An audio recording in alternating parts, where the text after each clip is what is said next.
Hello, good afternoon to most of you, some of you, good night, very late, or good morning if you're in the Australia, New Zealand, Tasmania. Welcome here. I'm very glad you attended. And today we're going to have an interview with Adam Rabjohns from New South Wales, Australia. Okay, well, welcome here. It's nice to see you. Okay, is Adam Rabjohns the right way to say your name? Absolutely. And the name of your farm is?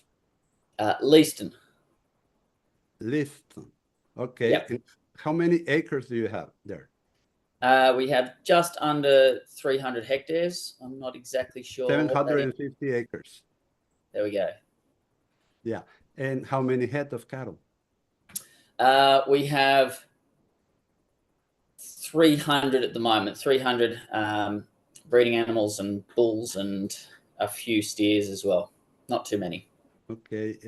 Please describe your environment and your rainfall so people know. So we've been in the southern tablelands in New South Wales. We have quite often have hot, dry summers and cold, wet winters. So summers can be weeks in 32 up to 38 as extremes, 39.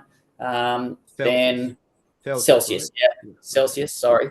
And then winter, it may get as cold as minus 10, 12 at the coldest, but quite often -5 through winter. Mm-hmm. And we get on average about 700 mils of rain each year, although it can be quite varied. So we had the last 2 months we were in our 95th percentile of our history for rainfall, and the 7 months prior to that we were between 10 and 30th percentiles of our historical rainfall. So it can change quickly, but I think that's more and more the case everywhere these days. And what's the pH in your soil? Oh, we're very acidic, 4.5 roughly, but we haven't really done too much to change that.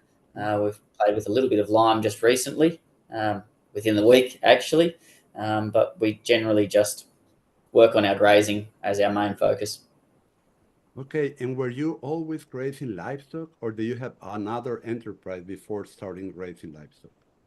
No, we've always grazed livestock. My family, historically, we had sheep, fine wool merinos, and then uh, had Hereford cattle, Mm-hmm. and then slowly moved towards Angus in, I suppose, the last 20 years, as the market in Australia sort of moved that way a little bit as well. Mm-hmm. And now we just do cattle, and yeah. Okay, great. Now I'm going to ask you something personal. What scared you or held you back from implementing the Total Grazing Academy on your farm? What specific objections do you have before enrolling in the academy? Um, I'm not sure. It wasn't a huge choice for me because I was so interested in trying to get my head around everything to do with regenerative grazing. So I'd really anything I could get my hands on what people were doing and the results they were getting and things like that. I tried to do as much research as possible, probably for a year or a year and a half, really, before we jumped into the total grazing. Um, we always did some form of rotational grazing, probably a month in each paddock, large paddocks, and we'd do a month there and we'd rotate round. But we also we had large paddocks, we had small mob sizes, so we might have had 4 to 6 mobs, and large paddocks. So it really meant all paddocks were getting overgrazed and understocked, and I could see that would leave us in the lurch almost every winter. And as soon as there was any sort of a drought, we're really in the lurch.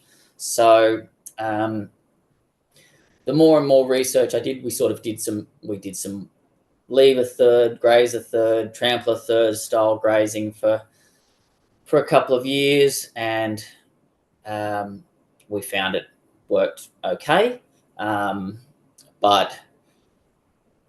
But we could see also that there was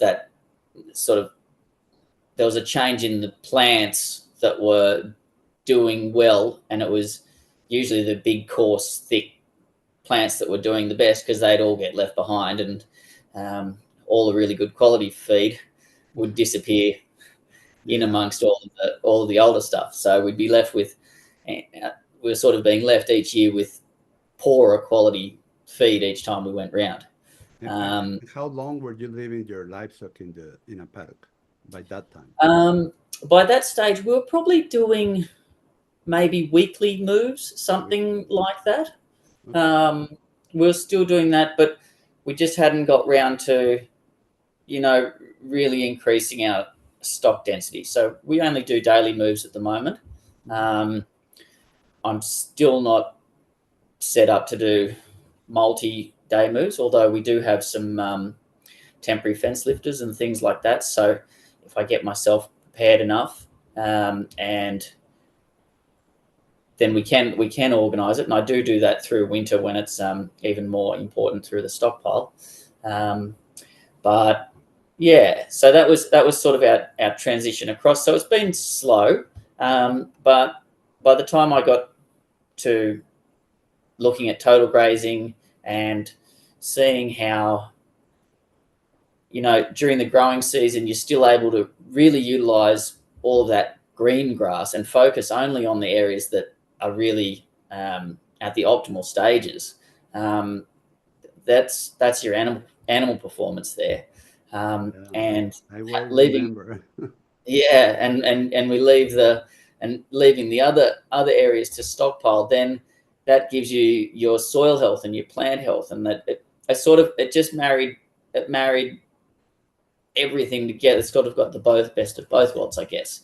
It's got those deep rooted plants getting large, being able to go to seed, getting their root reserves filled right up, and also the animal performance side. So I didn't have real reservations in going towards the total grazing at all, to tell you the truth.